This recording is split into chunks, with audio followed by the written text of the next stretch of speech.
All right, ladies and gentlemen, welcome back to the channel. We're talking about the Tampa Bay Buccaneers in today's video. Beautiful day here live in Dunedin, Florida. Just went to a Rays game on Monday night.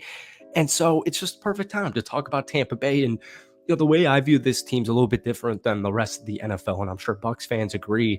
Last year Tampa went 10-7, and they had the fourth best offense in the National Football League. This was a team that was averaging essentially 20 or 30 points per game because they put up 29.5 points per game. They were fourth in offensive rushing.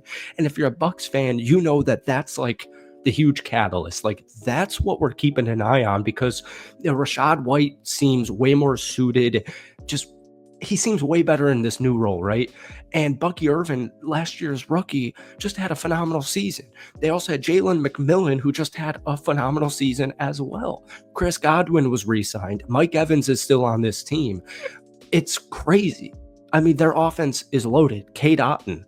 But the fact that Tampa last season had the fourth best rushing offense in the NFL after 3 straight seasons being dead last, averaging less than 100 yards per game, that's a big deal. And somebody over on The Athletic is starting to take note of this on the screen here. So basically somebody on The Athletic did heading into the draft, a 2025 roster ranking projection. And they had Tampa at 6. And here's what he had to say. Tampa has the third best roster in the NFC. This is the first true surprise of the list. The Bucs are looking to build on a successful 2024 season. They won the NFC South and were the last team to beat the Eagles. Their offensive roster is set. They're replacing their offensive coordinator for the third consecutive season, which might be a challenge. However, my system still expects them to produce at a high clip again this year. Their defense, however, needs some work. My projections have most of the defense rated around average. If they want to compete with the best, they should be looking to add defensive players at a premium position with their first few picks in the draft. And that's a little interesting because Tampa last season was the 16th ranked defense in the NFL. And the reason Tampa especially lost by 3 points at home to Washington, that ended up making the conference championship, like obviously Jay Daniels is really talented, but Tampa's biggest issue last season came defensively, specifically in the secondary.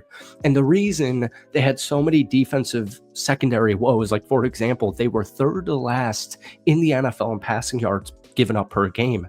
The reason is literally just injuries. It's not a lack of talent. It was literally injuries. And when you say that, so I live here in Florida now, but I'm a Green Bay Packers fan. Born and bred in Chicago. That's a whole nother can of worms. But my point is, when I look at this Tampa team, it's when you hear somebody from a certain fan base, like let's say I'm a Packers fan, right? And the reason the Packers lost, they didn't win the Super Bowl is because we had no wide receiver help, right? You hear that and you're like, okay, I'll take that with a grain of salt. Sounds like a salty Packers fan. But when I look at Tampa, I genuinely come to the conclusion that last year, their biggest issue in the playoffs and why they didn't go any further was because of their depleted secondary. All right. And when you look at, I'll pull up this, we have an article here from PFF, and it was going through the state of all 32 teams in the NFL heading into the draft. We'll get it on the screen right here. And basically, maybe this is going to be a little bit easier for you guys to see. Here's what they said. Tampa's remaining starter needs, none. Zilch, 0. Remaining depth, future needs, linebacker, edge, defensive interior, and they kind of glaze them a little bit, retained Chris Godwin, Levante David, Ben, added Hassan Reddick, feel good heading into the draft. And then they bring up the linebacker room, which is actually pretty decent point, but I will even counter that with, here's the Bucs, and I'll even just also, while we're on it, my own producer here, pull up the defensive depth chart. And I'll even zoom in a little bit because, the new starter before the draft, once again, this is all before the draft. I hate these ads, man. There's ads everywhere. You look at this defensive starters and, everything in yellow is new addition. So, Anthony Walker, Kendall Vildor from Detroit, that's secondary, that's, depth. Linebacker rooms, Hassan Reddick, Levante David, Yaya Diaby, and Servancier Dennis.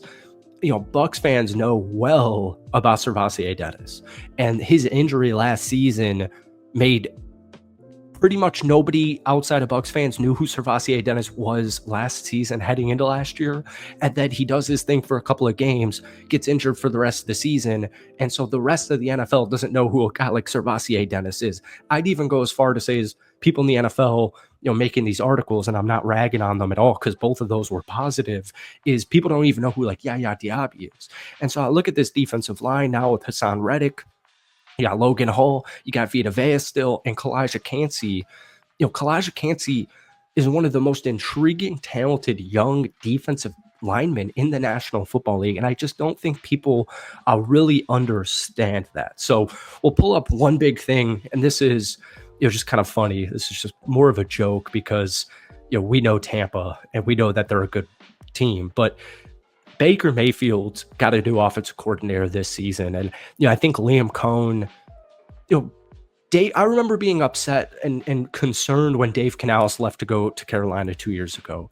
And my first thought when Liam Cohn left to go to Jacksonville was kind of the same thing. But, Baker's been so resilient, and just, you have to give him the benefit of the doubt because I have it on the screen here. Baker Mayfield in 2024, career highs in all of these stats: EPA per attempt, success rate, completion rate, yards per attempt, yards, touchdowns, completions, touchdown to interception ratio, explosive pass rate, third down conversion percent.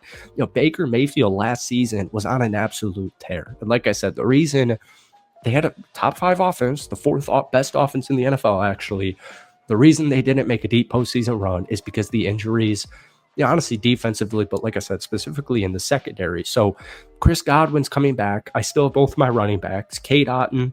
I've got Jalen McMillan, who literally just had a phenomenal rookie season. And I've got Mike Evans, one of the consistent wide receivers in the NFL. So Tampa can head into this draft. And I'm going to pull up a mock draft.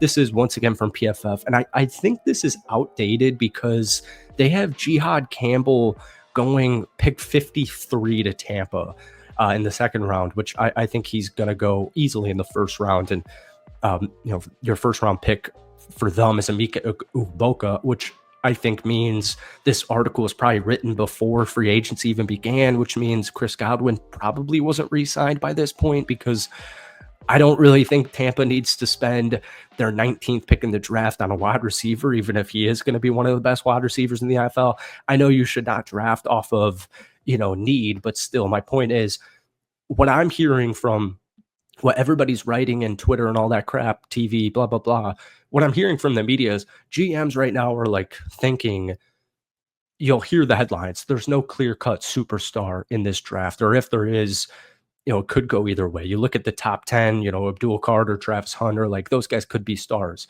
But you look into the later parts of the draft outside of, even the first round, and people are saying this is a really good, talented, just deep class. Maybe it doesn't have huge studs, but the floor it's a very big draft for floors, basically. And so Tampa, if they need an edge rusher, if that's the number one priority heading into this draft, 19 is a really good spot. In fact, I've seen a lot of people saying Tampa should even trade out because of how much talent is going to be available at the end of the first round. So, folks, that's it for me. I hope you enjoyed it. Hit that like button, hit that sub button. Happy Easter to everybody. We'll get another Bucks video out to you guys next week. But let me know who your ideal pick is at pick 19. And then let me know your grade for Tampa's free agency period thus far down below. And we'll see you soon. Peace.